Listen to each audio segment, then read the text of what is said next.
I want to take a second and explain how we hear. And I'm not going to do it justice. It is amazing, absolutely amazing how we hear, because it's not just from one ear, it's from both ears at the same time, and there's no delay or echo, but a sound wave travels in our ear canal, goes in the pinna. This acts like a funnel, sending sound into the ear canal.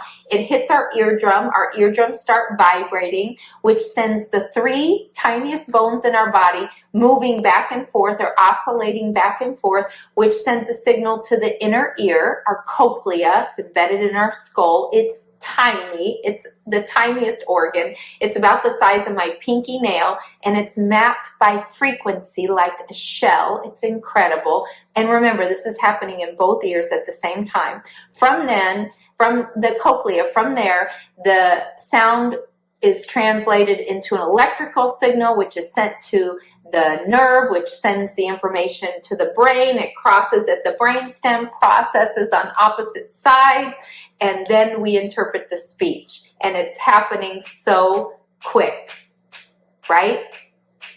Immediately. There's no delay in you understanding what I'm speaking. It's so fast, unless you're suffering from hearing loss. And in my earlier videos, I go over all the different possible causes, and in the book, The Hearing Loss Solutions, that I have here for you, it's free, forward it to everyone you can. I go in extensively on the different causes and diagnoses of hearing loss. But if you are suffering from a hearing loss, it's no longer reflexive for the brain to automatically process and encode speech. Now we have to work harder, because the sound, all the information isn't getting there. The brain's not getting all the information.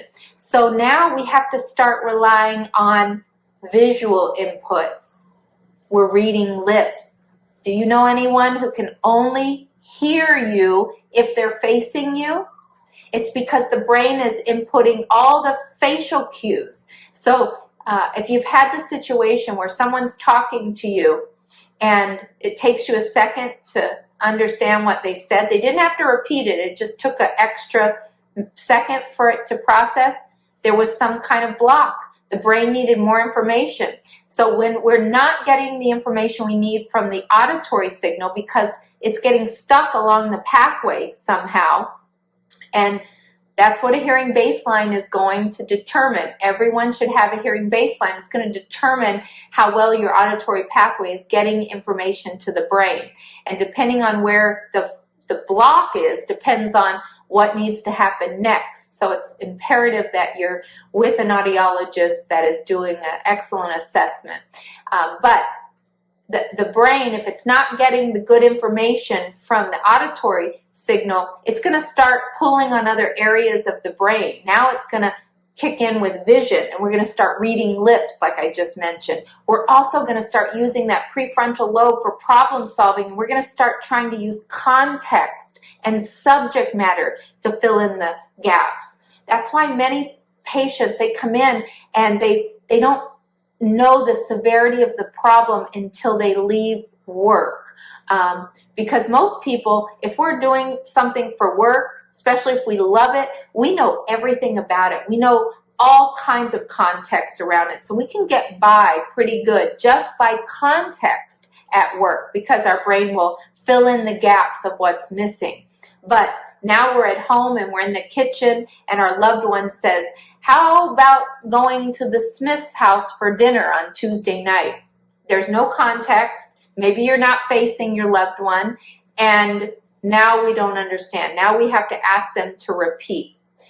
That, it's no longer reflexive. If the hearing is good, that processing is reflexive. And you say, "Oh, that sounds great.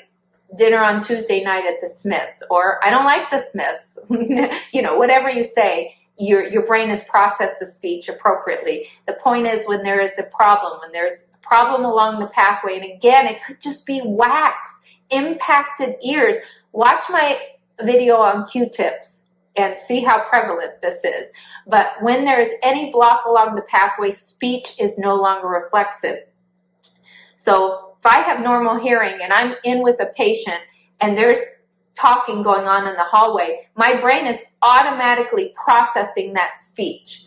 Now, I'm ignoring it because I'm focused on the patient, but I can't help it. My brain is automatically, it's reflexively processing that speech. When it no longer becomes reflexive, we have to investigate why.